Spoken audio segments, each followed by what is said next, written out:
अभिमन्यु अर्जुन तथा सुभद्रा के पुत्र थे। वह एक वीर योद्धा थे। उनकी वीरता का परिचय इसी से मिल जाता है कि यह जानते हुए भी कि उन्हें चक्रव्यूह भेदने का संपूर्ण ज्ञान नहीं है और अगर वो चक्रव्यूह में प्रवेश करेंगे तो मृत्यु को प्राप्त हो सकते हैं। यह सब जानते हुए भी उन्होंने साहस दिखाया और चक्रव्यूह में प्रवेश किया। चक्रव्यूह भेदते वक्त अभिमन्यु ने न जाने कितने सैकड़ों सैनिकों का वध कर दिया। लेकिन आज हमारी चर्चा का विषय है कि क्या अभिमन्यु महारथी कर्ण तथा गुरु द्रोण पर भारी थे।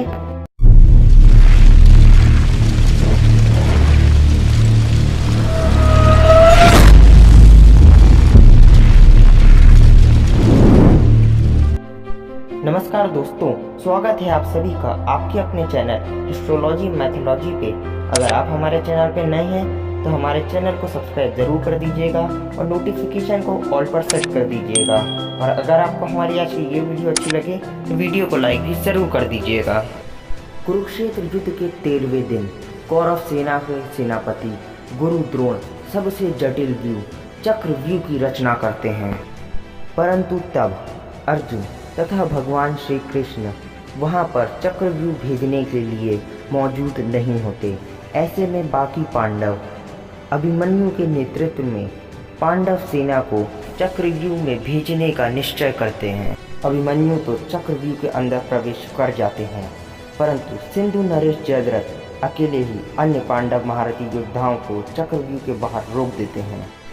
चक्रव्यूह के अंदर अभिमन्यु अपनी युद्ध कला का ऐसा प्रदर्शन करते हैं जिससे वो अपने नाम को अमर बना देते हैं। चक्रव्यूह भेजते वक्त वो कई हजारों सैनिकों का वध कर देते हैं।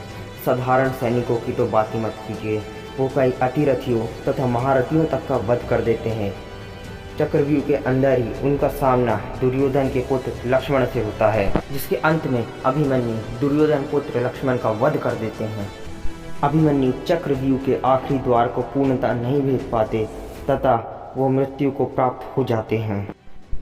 लेकिन अब सवाल ये आता है कि आखिर गुरु द्रोणाचार्य और महारथी कर्ण जैसे योद्धाओं ने अभिमन्यु को रोकने की कोशिश क्यों नहीं करी, जब अभिमन्यु भीषण कोहराम मचा रहे थे रणभूमि में।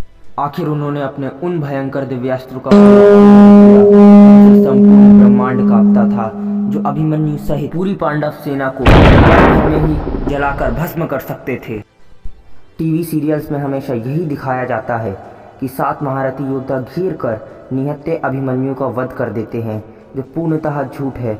ऐसा वर्णन हमें महाभारत की पुस्तकों में नहीं मिलता। आखिर आपने कभी सोचा है कि क्यों महारथी कर्ण ने अपने भार्गव अस्त्र वासवी शक्ति का प्रयोग अभिमन्यु पर नहीं किया? आखिर क्यों द्रोणाचार्य ने ब्रह्मशीर अस्त्र या नारायण अस्त्र का प्रयोग अभिमन्यु पर नहीं किया? बोरी क्रिटिकल एडिशन तथा महाभारत की अन्य ऑथेंटिक किताबों में ऐसा कोई उल्लेख नहीं है कि अभिमन्यु को 7 योद्धाओं ने घेर कर मारा था या फिर वो निहत्थे थे। अभिमन्यु का वध नियम अनुसार हुआ था। उनका दुशासन पुत्र दुर्वासन के साथ गदा युद्ध हुआ था, जिसमें दुर्वासन के पुत्र ने उनके सर पर भीषण गदा का प्रहार किया, जिससे वो वीर गति को प्राप्त हो गए। टीवी सीरियल्स मेकर्स टीआरपी और एंटरटेनमेंट के लिए अपने हिसाब से फेरबदल कर देते हैं। वो कई बार ऐसी चीज़ों को बदल देते हैं जिसका किताबों में कोई उल्लेख नहीं होता। ऐसा वो सिर्फ टीआरपी पाने के लिए तथा मनोरंजन की दृष्टि से करते हैं।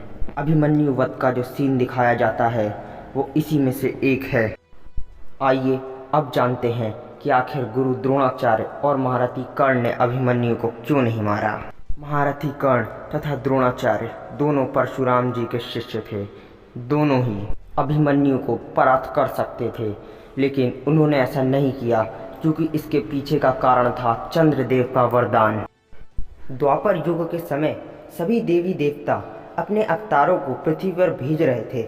ऐसे में अब बारी चंद्रदेव के पुत्र वर्चस की थी। चंद्रदेव अपने पुत्र से बहुत अधिक प्रेम करते थे तथा वो नहीं चाहते थे कि उनका पुत्र उनसे दूर हो।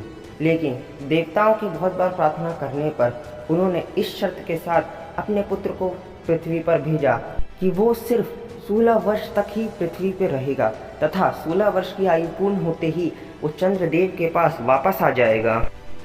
चंद्रदेव ने अपने पुत्र वर्चस को यह वरदान दिया था कि जब वो पृथ्वी पे अभिमन्यु के रूप में जन्म लेगा तब चक्रव्यूह भेदते वक्त कोई भी उसे पराजित नहीं कर पाएगा तथा वो सभी लोगों को हरा देगा।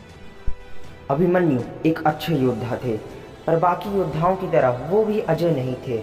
उन्हें भी अपने जीवन काल में कई बार पराजय का सामना करना पड़ा था। युद्ध के 10वें दिन अभिमन्यु घटोत्कच तथा अन्य योद्धाओं के साथ भीष्म पितामह पे आक्रमण कर देते हैं, जिसमें भीष्म पितामह अकेले ही उन सबको परास्त कर देते हैं। तब अभिमन्यु तथा अन्य योद्धाओं के प्राण बचाने के लिए अर्जुन को बीच में आना पड़ता है। अभिमन्यु भीम के साथ कई बार भागदत्त के ऊपर आक्रमण करते हैं। हर बार भागदत्त अपने हाथी से सभी योद्धाओं को कुचल देते हैं।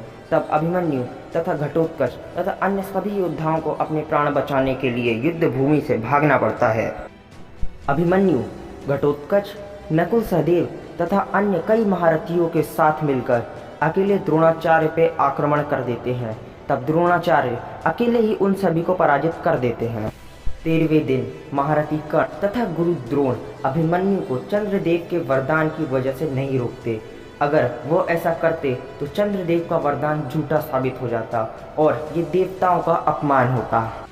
दुशासन पुत्र दुर्वासन उस वरदान के बारे में नहीं जानते थे, इसी कारण उन्होंने अभिमन्यु को नियम अनुसार हराकर उनका वध कर दिया।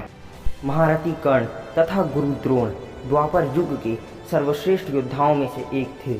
वह चाहते तो अपने भीषण अस्त्रों से पल भर में ही अभिमन्यु को परास्त कर सकते थे, पर चंद्रदेव के वर का मान रखने के लिए उन्होंने अभिमन्यु को पराजित नहीं किया। अगर आपको हमारी आज की ये वीडियो पसंद आई हो तो वीडियो को लाइक करें। अगली वीडियो आप किस विषय पे देखना चाहते हैं कमेंट करें और हमारे चैनल को ज़रूर सब्सक्राइब करें। जय हिंद, जय भारत।